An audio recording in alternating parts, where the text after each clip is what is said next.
Buenas noches, buenos días alumnos y alumnas, materia tendencia contemporánea del derecho laboral, décimo semestre. Es un placer de nuevo estar con ustedes. Vamos a iniciar la clase del día de hoy. Básicamente, y conforme al contenido programático, pues estamos precisamente analizando y abordando el tema de los derechos humanos, tema muy importante porque digamos que alrededor de los derechos humanos pues se ha desarrollado y se desarrolla la teoría de derecho constitucional, que tiene mucho que ver, entre otras cosas, con pues las tendencias contemporáneas del derecho laboral. Porque el derecho laboral, obviamente, por su contenido eminentemente social, pues está imbuido del tema y del concepto de los derechos humanos. Estos derechos humanos vienen consagrados, como ustedes ya bien lo saben, en nuestra Constitución. Y básicamente a través de la figura jurídica denominada bloque de constitucionalidad, estos temas de los derechos humanos desde la Constitución del 91 pues han sido parte importante del desarrollo de nuestra vida como colombianos protegidos no solamente por la Constitución sino por el derecho internacional, específicamente el derecho internacional humanitario. Entonces, para efectos de entender y adentrarnos un poco más en el tema de cómo debemos nosotros hoy en día mirar el derecho constitucional, cómo debemos mirar hoy en día el derecho laboral a la luz de los derechos humanos, pues se hace de suma importancia volver a recordar algunos aspectos del tema del bloque de constitucional. Para los efectos pertinentes me voy a ayudar de unas diapositivas creadas por la doctora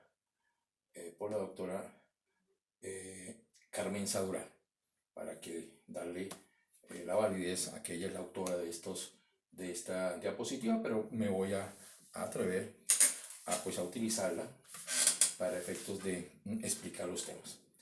El tema de los bloques de constitucional en Colombia. ¿Qué se entiende y qué debemos entender nosotros por bloque de constitucionalidad? Digamos que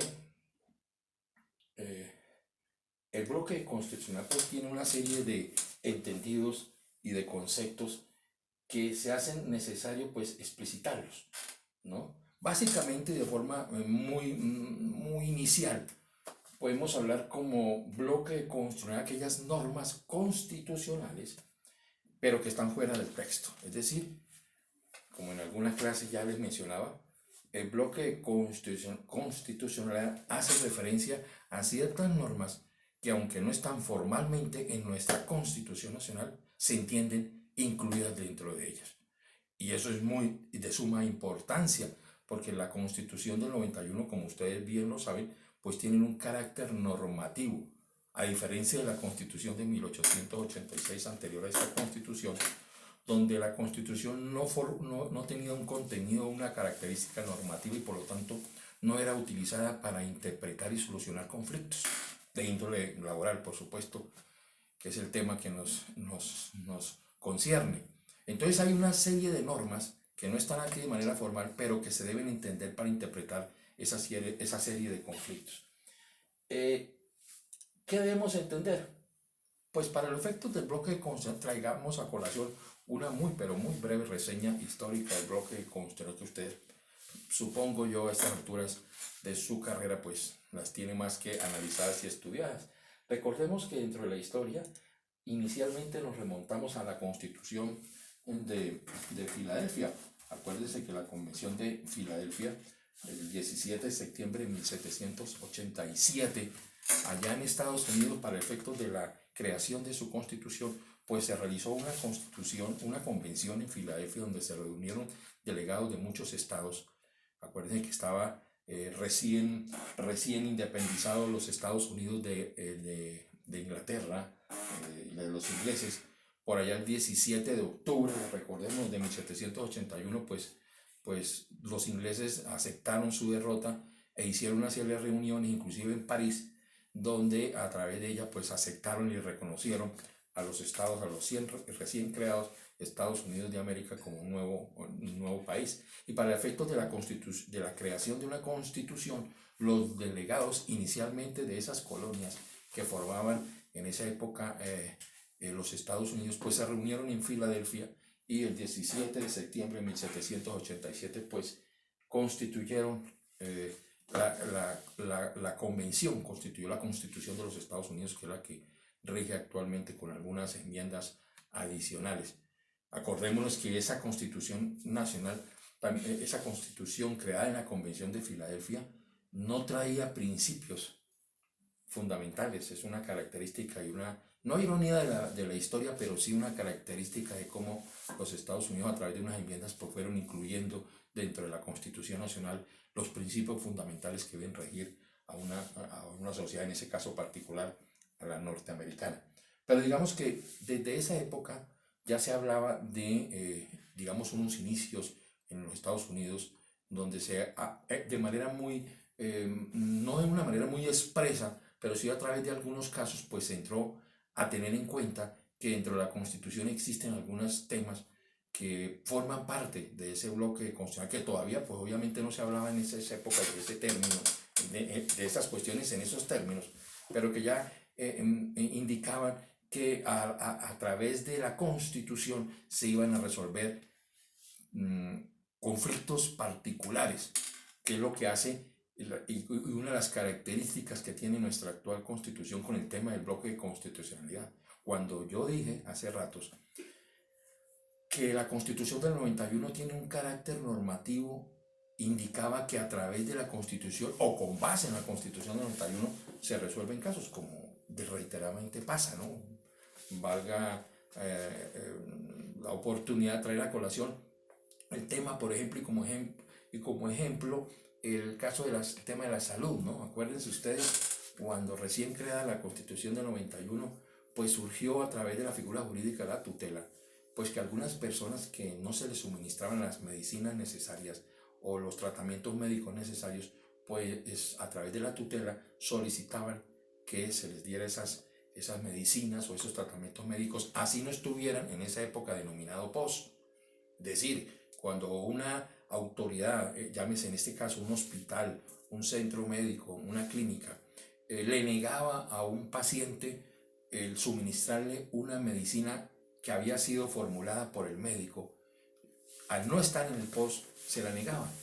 Era una cuestión que se daba comúnmente porque obviamente la mentalidad nuestra con la Constitución del 86, como es bien sabido, los asuntos se resolvían con base solamente en lo que la ley dijera. Y si el POS, que era un decreto, una ley, no incluía dentro de su listado esa mercancía, pues no se le suministraba al paciente, así estuviera en peligro la vida.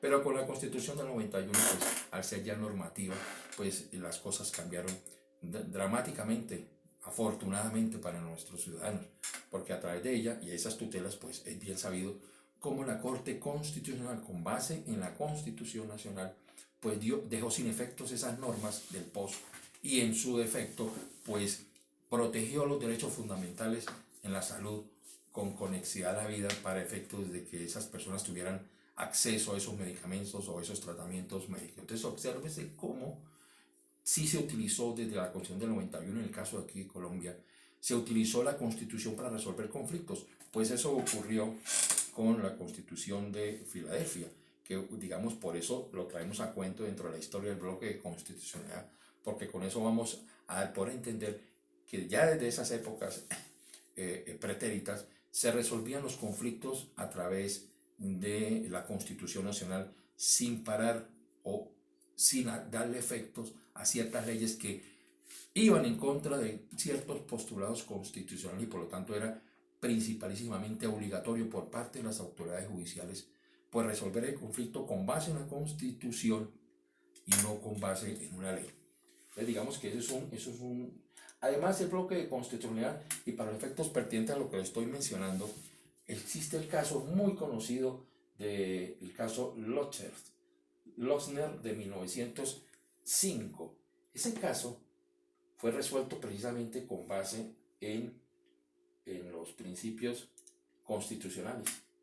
Fue muy famoso. Se llamó el caso Lochner versus Nueva York. Pues conforme en esa época, en la legislatura de Nueva York estaba promulgada un acta que llamaban el acta de Parker-Schott.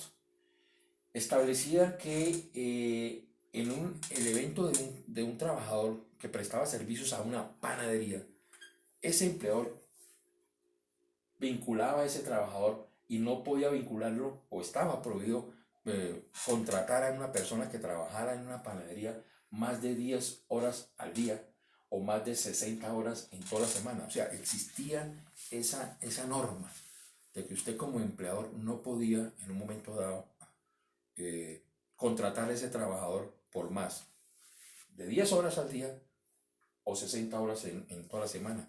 Y en esa época, pues obviamente en los Estados Unidos se protegía el derecho a la libertad individual, a la libertad de usted poder contratar con su trabajo las horas que se quisieran.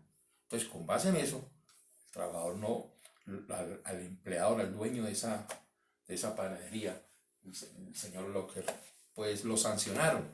Él apeló esa sanción y al final la Corte de los Estados Unidos definió el proceso con base en la Constitución de los Estados Unidos, que tiene como origen la Convención de Filadelfia, resolviendo que aunque existía ese acta de Packer-Shop donde prohibía la contratación del trabajador más de 10 horas al día y 60 horas a las semanas, esa disposición entraría a violar la Constitución política o la Constitución de los Estados Unidos, porque la Constitución de los Estados Unidos protegía el derecho a la libertad y a los acuerdos, que los acuerdos entre las partes se deberían respetar y que ningún ente, mucho menos el Estado, podía intervenir. Y por lo tanto, absolvió y le quitó la sanción, derogó la sanción a ese empleador, porque el empleador podía, dijo la Corte, a pesar de lo que decía la norma en el acta Packer, de que usted no podía como empleador contratar a un trabajador para una panadería más de 10 horas al día y más de 60 horas semanales. A pesar de eso, dice, como está violando la Constitución, levanten la sanción a ese empleador. Entonces, fíjense cómo desde esa época, y ese es un caso particular, cómo en ese caso específico de ese panadero, le fue resuelto con base en la Constitución Nacional. Entonces, fíjese cómo desde esas épocas pretéritas, vuelvo y reitero, ya la Constitución, en el caso de los Estados Unidos, se resolvía, o los casos particulares se resolvían con base en lo que dijera la Constitución Nacional, que es lo que hoy en día para nosotros nos parece muy normal, y de hecho es así, porque vuelvo y reitero a raíz y desde el año 1991, fecha en que surgió la Constitución actual, pues la Constitución nuestra tiene esa característica normativa que posibilita que para efectos de resolver conflictos individuales utilicemos la Constitución. Pero como veremos, y ustedes ya bien lo saben, hoy en día no solamente para resolver un caso en particular se requiere mirar y analizar la norma o el código respectivo, sino deberemos mirar si esa norma viola o no la Constitución. Y es más, y si no viola las normas internacionales. Es decir, hoy en día ustedes como abogadas o como abogados para resolver un caso, como yo se los he mencionado en reiteradas clases, hoy en día ustedes para resolver un caso tienen que aplicar ese combo que yo llamo de manera muy coloquial, de utilizar el código, la Constitución y las normas internacionales para efectos de resolver un caso en particular. Esas son una de las características de la Constitución nuestra y a través de una institución básicamente llamada bloque constitucional, que es el caso que estamos nosotros analizando. Muy bien. Además, tenemos que decir que también como un pasado histórico del bloque de colonias donde efectivamente se utilizó por primera vez fue en Francia. Sabemos cómo en Francia, por allá en los años 1970-1971, y más específicamente en la Constitución de 1946, Francia en su preámbulo, en parte de su constitución, cuando la reformó, cuando la expidió, incluyó la Declaración de los Derechos Humanos. Declaración de los Derechos Humanos que es del año 1789. Y en la Constitución del 46 la incluyó dentro del preámbulo. O sea, en el año 1946, la Constitución francesa, en su preámbulo, incluyó como norma y teniendo rango constitucional a la Declaración de los Derechos Humanos de siglos pasados, del año 1789. La famosa Declaración de los Derechos Humanos que en nuestro país, acuérdense ustedes, Antonio Nariño fue el que aquí la publicó cuando estábamos en las épocas de la independencia. Entonces, el tema del bloque constitucional nos viene desde esas épocas. Teniendo en cuenta ese pasado histórico y seguimos con la pregunta, bueno, ¿y qué es el bloque? El bloque de constitucionalidad. Para responderlo, se puede traer a colación, entre muchas, pero digamos específicamente esta sentencia, la C-225 de 1995. ¿Qué nos dice esa sentencia sobre la definición de lo que debemos entender por bloque? Dice que son normas y principios que, sin aparecer formalmente en el articulado del texto constitucional, son utilizados como parámetros de control de constitucionalidad de las leyes, por cuanto han sido normativamente integradas a la constitución política por diversas vías y por mandato de la propia constitución. Esto es lo que les estaba informando anteriormente. El bloque de constitución viene a ser precisamente esas cantidad de normas y principios que, aunque no están aquí de manera formal, se entienden que forman parte de nuestra constitución política. Ahora, operan esas normas que no están aquí formalmente, pero se entienden incluidas dentro de la constitución. Debemos tener en cuenta que operan como disposiciones básicas que vienen a reflejar valores y principios fundamentales del Estado y regulan la producción de las demás normas del ordenamiento jurídico. En el caso del tema que estamos analizando, de derechos humanos, los derechos humanos contienen valores y principios fundamentales que debemos tener en cuenta que están dentro de la Constitución Nacional y que para efectos de regular y producir normatividad aquí en Colombia, cuando el legislador, es el caso en nuestro país, el Congreso de la República, debe siempre tener en cuenta que cuando vaya a crear una ley debe respetar los derechos humanos, porque los derechos humanos están regulados en tratados, en normas internacionales, que se entiende que son básicas para efectos de interpretar inclusive nuestra propia Constitución.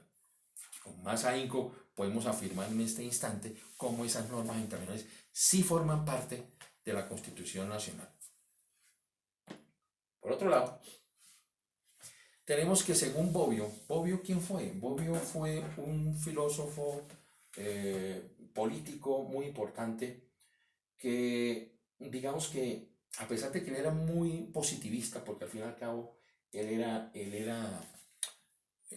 fue imbuido por la escuela de Hans Kelsen, positivista, que ustedes muy bien lo conocieron y vieron ese tema en los primeros semestres de su carrera.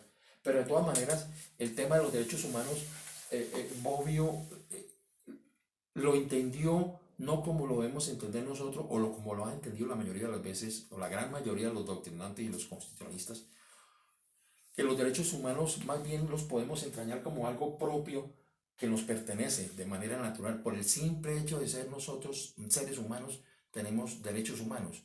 Bobbio, más bien dándole una explicación histórica, él hablaba que los derechos fundamentales, y eso es muy kelseniano, que los derechos humanos son derechos humanos cuando estén incorporados en un ordenamiento jurídico.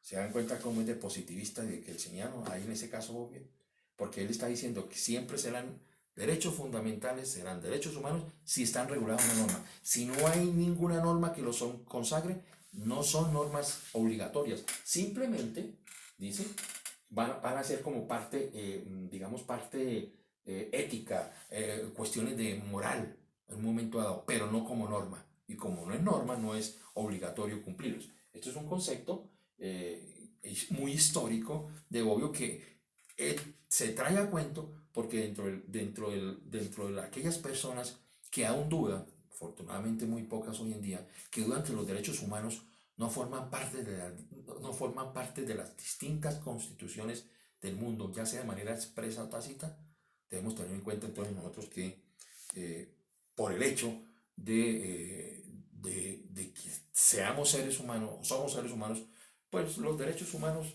comportan unos lineamientos obligatorios, diría yo, hoy en día, a los países que deben respetarse. Muy bien. Bobbio, a pesar de esa tendencia muy positivista, de todas maneras, sí reiteró dentro de sus libros, o realzó más bien dentro de sus estudios, 4 aspectos importantes de este bloque de constitucionalidad. Cuando dijo que hay una regla de interpretación respecto de dudas al momento de su aplicación, exacto, que aquellas normas que se consideraban como formando parte de los derechos humanos, de todas maneras, deben en su momento aplicarse como reglas de interpretación. Además, que esas integran la normatividad cuando no hay norma aplicable al caso. Bueno, ahí hay una excepción que el mismo autor lo hace, que orienta las funciones del operador jurídico.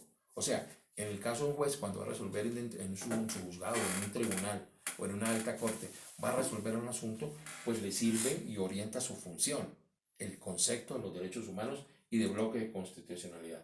Y a la vez limita la validez de las regulaciones subordinadas. Es decir, que de todas maneras, si están incluidas por bloque de constitucionalidad, están incluidas ciertas normas, eso obliga a, a normas inferiores, ya se llamen en el caso colombiano decretos leyes, ya se llamen leyes estatutarias. Esas leyes son inferiores a la misma constitución y por lo tanto esas leyes deben respetar lo que la constitución, incluido su bloque de constitucionalidad, definen para ciertos asuntos. Muy bien, ahora, en este estudio que estamos aquí exposando de una manera muy breve y espero que muy concreta, la Corte Suprema de Justicia y también la doctrina pues ha establecido una serie de interpretaciones. En ese sentido, la Corte Constitucional, discúlpenme, la Corte Constitucional, pues ha establecido que el bloque constitucional nosotros lo debemos entender en dos sentidos. Un primer sentido en el estricto sensu. ¿Qué es el estricto sensu? El estricto sensu son, por ejemplo, normas de tratados que cumplen con las características y las definiciones del artículo 93, inciso primero, y que son normas de jerarquía constitucional. De todas maneras, en estricto sentido, el bloque de constitucionalidad tiene una jerarquía constitucional, o sea, igual a la Constitución. El artículo 93, ¿qué nos dice? Veamos lo que dice el artículo 93 de nuestra Constitución, de nuestra Carta Magna. Dice el artículo 93 lo siguiente: los tratados y convenios internacionales ratificados por el Congreso que reconocen los derechos humanos y que prohíben su limitación en los estados de excepción prevalecen en el orden interno. Mire el mandato de la misma Constitución. Está diciendo que por encima de las normas de orden interno prevalecen que están por encima, están al mismo nivel de la Constitución. ¿Cuáles? Tratados y convenios internacionales ratificados. Fíjense que viene con un condicionamiento. Es decir, no es cualquier tratado, no es cualquier convenio internacional. Tiene que ser un tratado o un convenio internacional debidamente ratificados por el Congreso. Entonces, desde ese punto, pues, digamos que en estricto sentido, el bloque constitucional, pues lo conforman esos tratados que cumplen con estas características, es decir, que hayan sido ratificados por el Congreso Nacional. Muy bien. Entonces ahí hablamos de los tratados de derechos humanos, el artículo 93 que acabo de mencionar. Están también los tratados de derecho humanitario, de que trata el artículo, ya vienen definidos ya por el artículo 214. Veamos en lo pertinente que nos dice ese artículo. Ese artículo 214 está incluido dentro de nuestra Carta Magna en el tema de los estados de excepción, ¿sí? En donde el presidente de la República se le faculta para expedir ciertos decretos, como está ocurriendo ahorita con el problema sanitario que tenemos, la pandemia aquí en nuestro país, que el presidente de la República ha estado firmando una serie de normas, de decretos, ¿no? Que puede promulgar conforme a esos estados de excepción. Pero el 214 dice: los estados de excepción a que se refiere anteriormente se someten a las siguientes disposiciones. Entonces ahí habla de algunas, trae 6 casos o 6 maneras de tratar esas normas, ¿sí? Tratados de derecho humanitario, que por excepción no se pueden ni siquiera limitar. Veamos algunos de esos aspectos. El primero dice: los decretos legislativos llevarán la firma del presidente de la República y todos los ministros. Si ustedes han visto todos estos decretos que se han lanzado en esta época de emergencia sanitaria, si ustedes vean con más lupa el respectivo decreto, además de la firma del presidente de la República, debe traer la firma de todos los ministros. Y solamente esos decretos solamente pueden tener como contenido y hacer referencia en relación a la situación que se hubiera determinado como emergencia, en este caso la sanitaria. Segundo, no podrán suspenderse, fíjese, eso es importante, no podrán suspenderse los derechos humanos ni las libertades fundamentales.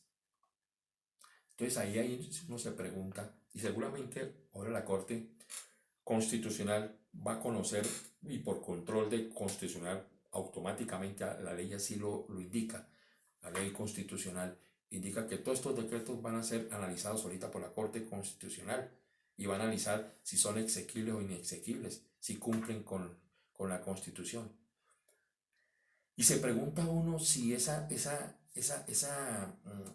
prohibición o limitación, no es prohibición, sino esa limitación a la locomoción, a poderse uno ir de un lado a otro, la cual ha sido prohibida por el aislamiento obligatorio que en este momento estamos, si eso está en contra de la Constitución, si en estado de sección como es en el que estamos nosotros en este momento en curso, si se puede suspender, porque aquí dice 2, no podrán suspenderse los derechos humanos ni las libertades fundamentales.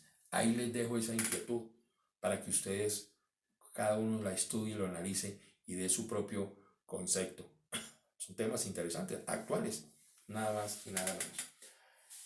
Ahora, también y finalmente están los convenios de la OIT, que son, entre otras cosas, un tema que en clases posteriores estaremos viendo y analizando, que son muy importantes y más en materia laboral, porque la OIT, como usted bien lo sabe, la Organización Internacional del Trabajo, es la que regula básicamente esa organización perteneciente a la ONU, es la que regula hoy en día los aspectos entre empleadores, trabajadores y estados en esa área, en ese campo. Pero el artículo 53 nos regula precisamente el Estatuto del Trabajo. Artículo 53 que ustedes seguramente ya se lo han dicho en clases, pero lo reitero aquí. Eso es una norma que no ha sido cumplida por el Congreso de nuestro país, porque ese artículo 53 nos indica lo siguiente: el Congreso expedirá el Estatuto del Trabajo. Haremos la lectura ahí. Cuando el artículo 53 de la Constitución Nacional no está diciendo podrá el Congreso expedir, no, dice el Congreso expedirá, dando una orden, no es facultativo, es imperativo. Esa orden que el mismo artículo 53, esa misma orden que la Constitución le da al Congreso, pues no ha sido cumplida porque hasta la fecha, y conste que esto fue expedido en 1991, hasta la fecha el Congreso no ha expedido el Estatuto del Trabajo, que en mi concepto es una gran falla de nuestro Congreso. Ya se debió expedir hace ratos el Estatuto del Trabajo. Ahí está consagrado, y las convenciones, los convenios de la OIT que regulan todos estos temas de los trabajadores, pues forman parte del bloque de constitucional en sentido estricto. Ahora, en sentido lato sensu, es la otra forma de entender el bloque constitucional según, como lo estaba mencionando, lo ha dicho la Corte Constitucional a través de varias jurisprudencias. ¿Qué entendemos nosotros por sentido lato sensu? Pues son normas de diversa jerarquía que sirven como parámetros para llevar a cabo el control constitucional de la legislación, primer entendido. Pero fíjense que jerárquicamente son normas que no son normas constitucionales, no están al mismo nivel de la Constitución, pero que forman parte también del bloque, de todas maneras, en sentido lato. ¿Qué características tiene el bloque de constitucionalidad? Recordemos algunas de ellas. La primera, que sirve o es parámetro para efectuar el control de constitucionalidad del derecho interno. Entonces, fíjense que ahorita, con esto de la pandemia, el presidente de la República y sus ministros pues, han firmado una serie de decretos, inclusive decretos legislativos, que por la misma Constitución, y así lo regula, obliga a que la Corte Constitucional, en defensa de nuestra Constitución, entre a analizarlos. Entonces, ese bloque de constitucionalidad, una de las características es si cumple, si ese derecho interno cumple con la normatividad constitucional. Y no solamente entra la Corte Constitucional a definir si esas normas respetan la Constitución, de manera formal, sino las normas que por bloque constitucional también la incluyen. Es decir, acuérdense que hay muchas normas sobre derechos humanos, vamos a pasarlo a ver, hay muchas normas de derechos humanos que aunque no están aquí de manera formal, se entienden que forman parte de la Constitución. Entonces, la Corte Constitucional, cuando entra a analizar esa cantidad de decretos que han sido expedidos en estos últimos meses, van a determinar si cumplen no solamente con la Constitución, sino con normas de derecho internacional que forman parte de la Constitución por el efecto jurídico del bloque de constitucionalidad. Esa es la tarea que tiene ahora la Corte Constitucional. Entonces, la primera característica es esa, ser parámetro para efectuar el control de constitucionalidad del derecho interno. Otra característica importante es que tener rango normativo superior a las leyes ordinarias. Exacto. Las normas que pertenecen al bloque constitucional no son normas que sean equiparables a las leyes ordinarias, las leyes internas comunes y corrientes. No, forman parte de la Constitución y por eso tienen características constitucionales. Y la otra característica es que formar parte del bloque constitucional gracias a una remisión expresa efectuada por alguna disposición constitucional, como la que acabamos de ver. Fíjese el artículo 93. O sea, ese artículo, esa norma expresa, el artículo 93, bueno, dice los tratados. Es decir, ese artículo 93 de la Constitución Nacional realiza esto. Hace remisión a que forma parte de la Constitución. No está aquí, los tratados. ¿Cuáles? Tratados de derechos humanos. Ahora los veremos. Haremos una listica cortica. Esos tratados que no están aquí de manera específica se entienden que forman parte de la Constitución Política 91 por bloque constitucional y por eso es una de las características que tiene el fenómeno jurídico del bloque de constitucionalidad. ¿Por qué es importante que ustedes, vamos a seguir viendo, por qué es importante que ustedes sepan estos temas que estamos en este momento analizando? Porque es que ustedes cuando vayan a ejercer como abogados o abogadas, ¿cierto?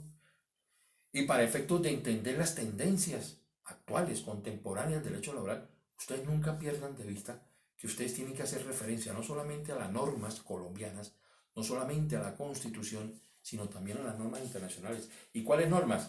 Las que estén aquí incorporadas por expresa remisión de la misma Constitución. Fíjense, el artículo 93 es el ejemplo perfecto. Nos dice, los tratados y convenios internacionales ratificados por el Congreso que reconocen los derechos humanos y que prohíben su limitación en los estados de excepción prevalecen en el orden interno. La misma Constitución está diciendo que esos tratados forman parte por bloque constitucional de nuestra Constitución y con base en ello se deben interpretar y solucionar todos los conflictos que surjan. Entonces, estamos hablando de una Constitución irrigada en ese sentido y con ese espíritu desde el preámbulo. Estamos hablando de tratados y convenios internacionales de derechos humanos.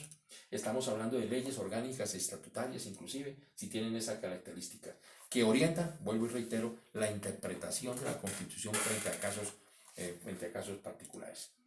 Ahora, no tiene solo función de valorar constitucionalmente algún aspecto, sino también van a validar situaciones fácticas. Reitero, no solamente es simplemente decir que en la Constitución, sí, por el bloque constitucional, mire, forma parte de la Constitución, sino lo más importante es cómo aplico eso a los casos fácticos, a los casos diarios, a los casos del día.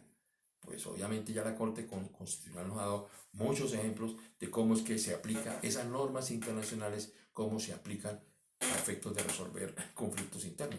En el caso de la salud, como ya lo reiteré en el ejemplo pasado que les di, ¿cierto? Donde se respeta la salud porque la gente tiene derecho a la vida y a la salud por encima de alguna norma.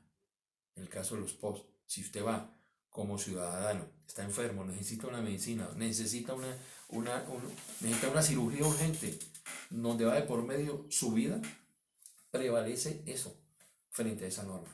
Entonces esa es la importancia de nuestra Constitución y del bloque de constitucionalidad. Ahora, dentro del bloque de constitucionalidad se reitera entonces, tenemos que hay normas que tienen relevancia constitucional que nos ayudan a resolver, vuelvo y reitero, determinado asunto. Están entonces recomendaciones o interpretaciones de organismos autorizados por instrumentos que hacen parte del bloque de constitucionalidad.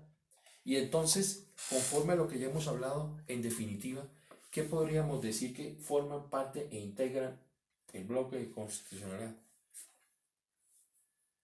Y ya como una síntesis de lo que hemos estado hablando, pues están los tratados de derechos humanos intangibles, como lo llama la doctrina, pero ¿cuáles son esos tratados de derechos humanos intangibles? Está, aquí ya hablamos específicamente, mire, el artículo 93, volvamos a eso. Dice el artículo 93, los tratados y convenios prevalecen por el orden interno. ¿Pero cuáles tratados? No los trae de manera específica, pero se entienden involucrados en nuestra Carta Magna. Entonces, ¿cuáles son esos tratados? Empecemos. Convenios de Ginebra y protocolos 2 del Derecho Internacional Humanitario. La Convención Americana de Derechos Humanos. El Pacto Internacional de Derechos Sex y Protocolo de San Salvador. El Pacto Internacional de Derechos Civiles y Políticos. Los instrumentos de protección de los derechos de los niños. Los convenios de la OIT que regulan derechos humanos. Porque es que hay convenios de la OIT, adelanto, porque el tema lo vamos a ver más adelante en las clases posteriores. Hay convenios de la OIT que no regulan necesariamente derechos humanos, derechos administrativos, ya lo veremos.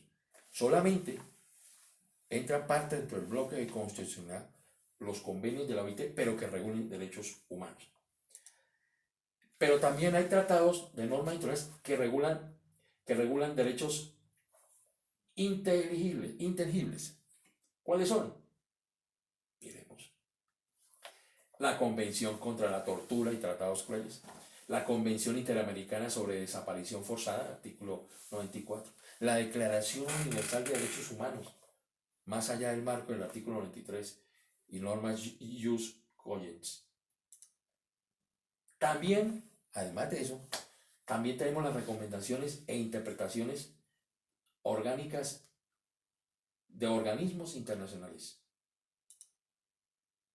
como la Comisión Interamericana de Derechos Humanos, la Corte Interamericana de Derechos Humanos, el Comité de Derechos Humanos de la ONU sobre el Pacto de San José, Convención Interamericana de Derechos Civiles y Políticos. Se ve la cantidad de tratados que forman parte, o sea, esos son normas, todo este listado que estamos hablando ahorita son normas que pertenecen a la Constitución, no de manera formal, pero que la debemos entender como partes de la Constitución por el fenómeno jurídico del bloque constitucional que estamos nosotros analizando. No vinculantes directamente, pero que sí hacen forma, hay otras normas que no de manera, pero que sí hacen forma del bloque constitucional. Y son, esas normas se deben acoger y aplicar por autoridades. Es base para proyectos legislativos, o sea, para efectos del Congreso si requiere, digamos, legislar sobre algún asunto, por ejemplo en materia laboral, debe tener en cuenta las recomendaciones, pongo un ejemplo, las recomendaciones de la OIT, que aunque se entiende por la doctrina que las recomendaciones de la OIT no son obligatorias, de todas maneras los legisladores, cuando vayan a crear una ley laboral, deben tenerla en cuenta, porque para eso son las recomendaciones de la OIT, y Colombia forma parte de la OIT, y como parte vinculante de la OIT desde su creación, casi inclusive, debe respetar lo que ahí se diga. Lo que sí es obligatorio son los convenios de la OIT ratificados por Colombia, sí son obligatorios y forman parte de la convención de la Constitución Política. Pero también la OIT produce otros documentos que se llaman recomendaciones.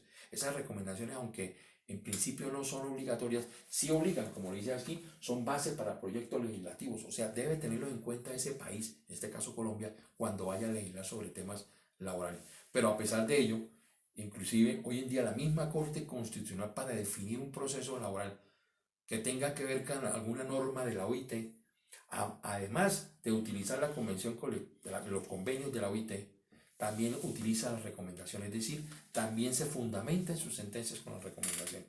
Y hasta qué punto las recomendaciones tienen una connotación casi que obligatoria. Ahora,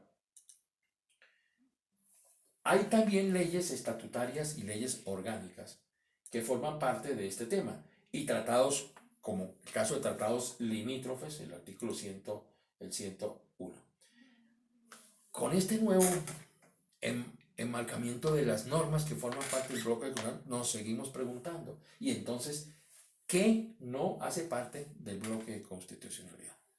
Entonces, que no hacen parte del bloque de constitucional, pues tratados de integración económica, porque no son derechos humanos.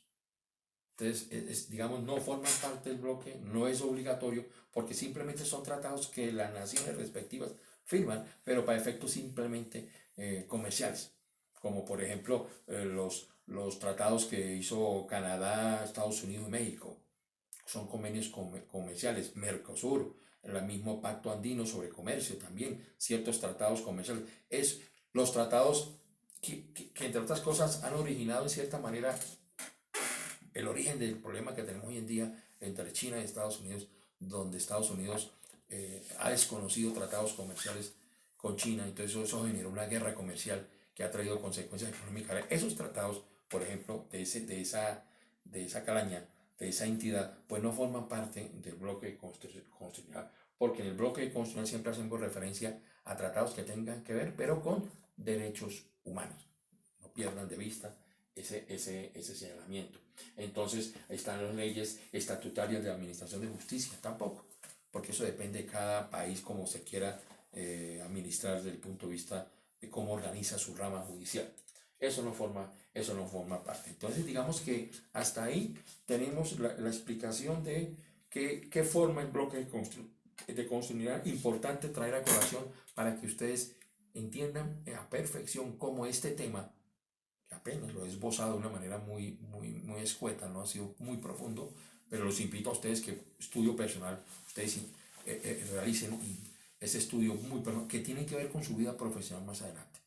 Y más adelante no, yo digo que desde ya, porque ustedes como abogados ya, 10º semestre, ya a punto de graduarse como tal, pues tienen que tener muy claro, como lo he dicho en reiteradas clases, que ustedes tienen que tener unos abogados integrales, que implica hoy en día que ustedes como abogadas y abogados, pues al resolver un caso que les llegue a ustedes, a sus oficinas de abogados, a sus bufetes, pues tienen que mirar y es tener muy claro qué dice el código, qué dice la ley, qué dice la constitución y qué dice la normatividad internacional sobre esos aspectos.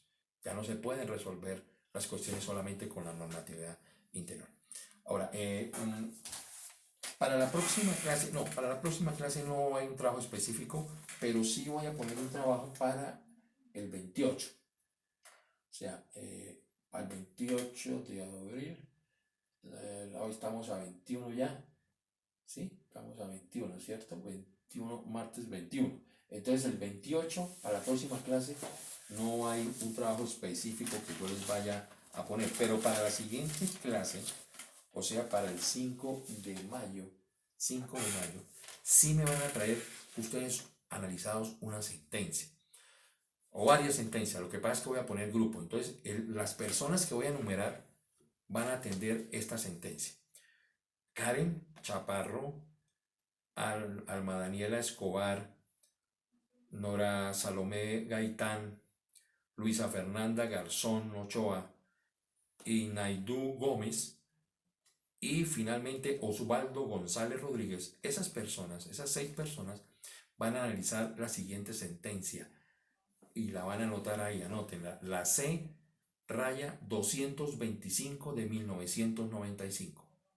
¿Ok? Me traen un trabajo por escrito, mínimo 3, máximo 5 hojas, que me analicen esa sentencia que tiene que ver con todos estos temas que acabamos de explicar.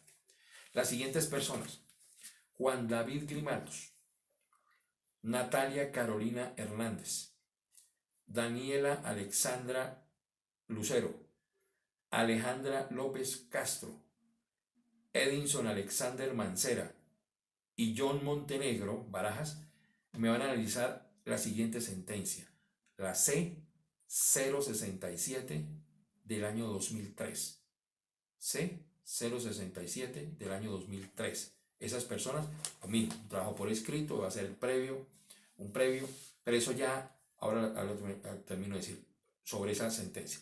Las siguientes personas: Alejandra Catalina Peña, Daniel Felipe Peña Nieto, Ángel David Rincón Rubio, Paula Caterín Rodríguez Soto, Carol Viviana Tirado y Paola Alexandra Tobar Páez, me van a analizar y traer el trabajo sobre esta sentencia, la C 401 de 2005. Todos un trabajo escrito, es individual, no es grupal, a pesar de que hay ciertas personas, no es grupal, o con eso es individual, me lo mandan ya al correo que usted ya sabe, primerrueda@yahoo.com, mínimo 3 páginas, máximo 5, pero ese trabajo es para no esta clase que viene, o sea, no es para el 28, sino para mayo 5. Y ese trabajo ya vas a entrar en la nota del último corte. O sea, este trabajo que le estoy colocando en la sentencia no se va a tener en cuenta para el segundo corte. Para el segundo corte, los trabajos que ya me presentaron. Ese es el corte, el segundo corte. La sumatoria se divide en tantos, creo que son 3, creo que es así. Pero este no, este es para el último corte. Entonces este trabajo tiene plazo hasta mayo 5 para entregarlo. Muy bien, les pido el favor, cuando vean el video, los que no se han suscrito, suscríbanse en el video. Los que ya están suscritos y los que van a suscribirse, me le ponen like, ¿no? Me gusta. Y hacen un comentario, todos. Ese comentario por lo menos tiene que tener su nombre y código. Si quieren agregar un comentario personal sobre lo que les parece la clase o alguna inquietud, me lo pueden hacer saber. Reitero, cualquier pregunta que tengan sobre el tema, escríbame en mi correo, por favor. Muy bien, por hoy, esto ha sido la clase del día de hoy. Les agradezco un resto de feliz día. Hasta la próxima.